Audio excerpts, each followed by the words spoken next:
Participation in Virginia is for Learners Innovation Network, or VALin, underscores how all schools strive to ensure students have the skills for lifelong success.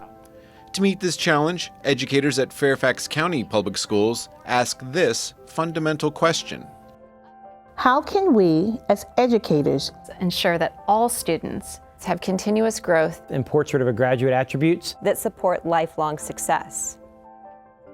Creating this opportunity, this innovation network for cohorts of educators to come together from across the state, I think has been very powerful. So being a part of VALin has really justified, I think, what we have been working for at Irving. Being selected to be a member of this team has really supported our thoughts that we really needed to move beyond the standards of learning assessments. Lake Braddock is a good school. We've been doing pretty well. But in order to become great, in order to become excellent, in order to meet the needs of every single one of our kids, we have to have a vision of what that success looks like. From the perspective of the VALin cohort, the vision of helping students succeed in and beyond the classroom is the FCPS Portrait of a Graduate.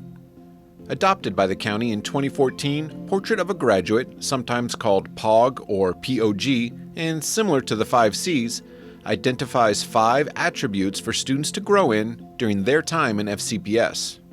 Portrait of a Graduate is a different way to think about school because instead of thinking about just the topics you're learning, you're able to think about yourself and develop your skills as a student.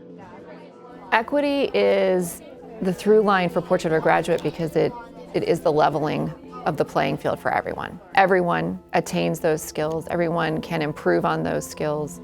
We want to make sure that each and every one of our kids can have equal access and opportunity to really develop the skills that matter most. In 2016, FCPS adopted the learning model, which prioritizes practices and instructional approaches, where students have the opportunity to apply Portrait of a Graduate skills to real-world problems. This shift in instruction provided an important transition, allowing teachers to intentionally focus on POG outcomes. Wait, how about we call them the collaborators? The biggest change in my instruction is students drive the instruction now. Whereas I used to be the driver of the instruction, I was the sage on the stage. I can tell the best stories in US history. And I don't let go of all the stories, but my students drive their instruction. And it was really hard to let go of the wheel and let them drive and let them steer.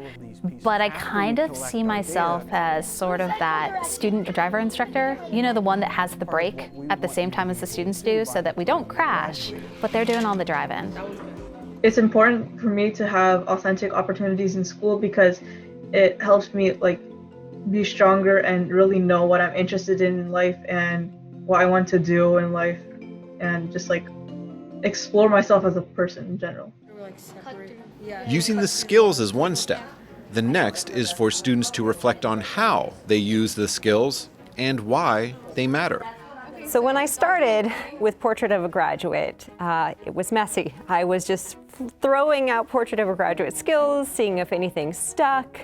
And now it's definitely more of an intentional part of my class where we are talking about our reflection time. We're talking about our Portrait of a Graduate work time. And it's something that is a big part of what we do in my class now. one big step on this journey is to give teachers time to develop instruction that will allow students to have reflection, to allow students to build in opportunities that they can show their own growth. Our kids are not the same they were 10, 20 years ago, and our teaching and instruction shouldn't be the same. And so that's one of the ways that we're looking to inspire innovation, to promote innovation, and to empower the incredible educators that we have. Students and educators understand action is the key to change. We decided that we were not satisfied with the way we were delivering our content. We wanted to focus more on presentations of learning, that students would get an opportunity to really demonstrate what they know throughout the year, whether that be through project-based learning or through performance-based assessments. So she and I flipped our classroom. We stopped lecturing and we started having students doing. Where I started was a digital notebook. It actually looks like a digital notebook with the lines and everything, a place for the students to reflect. That to me would be the first step, that the first thing you need to do as a teacher is have a place for students to put their reflections. I reflect in my journal every Monday, and I like to come back to it to see what I've written and look at the goals that I've set for myself for the week. Now that we have that digital notebook, I need to build time into the class for that reflection time and give students that guidance of, in terms of reflections, it doesn't just have to be you typing your reflections. It can be pictures of what you're doing. It can be a video clip of what you're doing. It could be an audio clip. It could be a couple of different websites that you were looking at and your thoughts on how you could use them in your projects. With an intentional focus on POG, FCPS educators needed a way to guarantee students were progressing in their Portrait of a Graduate attributes. This assurance came in 2019 when FCPS adopted the Portrait of a Graduate Presentations of Learning, or Pog Poll, where students would lead a portfolio defense. In Pog Poll, students reflect on their experiences and goals, curate a portfolio of evidence of learning and growth in skills over time, and share with an authentic audience why their POG growth matters to themselves, others, and the world. Presentations have really helped me because it's giving me a chance to reflect back on what I used to think about a topic before I researched it and put together the project and what I think now. And I think showing that comparison and that personal growth is really important.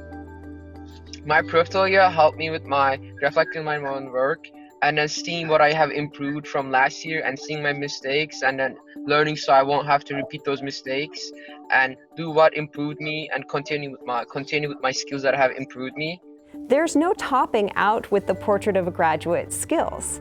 And if the point is improvement, whether you're starting anew and improving or starting near the top and improving, the point is improvement, which is something that is open and available and accessible to all students. We needed the students to be able to articulate what they were doing and how they were doing it, and that had to start with the definition and the understanding of what it meant to be a collaborator, a global citizen, a great communicator. And once they're able to articulate it and demonstrate it, we're home free then. Pog Poll is being piloted in schools in FCPS with the goal of scaling this student-led assessment across the division. We set it as a goal. It's laid out in our strategic plan. It's in our theory of action, and how we're going to measure progress is the percentage of kids that are proficient or higher on their Pog Poll. Well, I think we need to put some resources behind it, and we need to continue to keep it front and center. And if it's not front and center in some places, we need to put it front and center. And so I think we need to put resources behind it. Let's make it the main thing. We need to align our professional learning to support it, and we need to invest in it with human resources, with fiscal resources, and with professional learning. 2 years ago, prior to the pandemic, we had at Irving Middle School almost 220 students signed up to give presentations of learning, and it was so exciting to be almost there to experiencing what we had been setting up for the last 3 years. And with the pandemic, we just kind of had to step back and have everybody kind of reacclimate to our current situation. Teaching in the time of COVID is difficult for students, their caretakers, and teachers.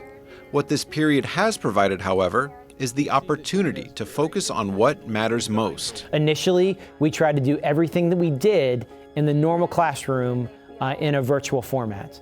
And we found that that just wasn't possible. And I think that's what drove us to Essential Standards. Always we said we need to focus on what matters most, and I think it required us to do that. What I love about what has happened with COVID, I know this is crazy that I say I love about this, is that we've actually said, let's focus on what skills students really need. At lunchtime, she would put us together in groups so we could talk and be together even though we were on a screen, so we could get to know each other. And I actually made a really good friend just over a screen because of Miss Monahan and how she thought and how she wanted us to come together as collaborators. I think my own personal journey through COVID, the pandemic, has been the idea that if we are less worried about the standards and more worried about our students, then we get the opportunity to focus on them as individuals, them as lifelong learners, and Portrait of a Graduate really embraces that. And I hope we don't lose that. COVID has given us the chance to reflect on what schools could and should be. This means identifying what adjustments we should adopt and what practices we should abandon. We should do more slowing down and reflecting, not only as students, but also as teachers. I wish we had more opportunities to do projects like the capstone project. That was a project that was integrated between civics, English, and science. I wish we would do more group work. I mean, we do a lot of it, but I think that it should be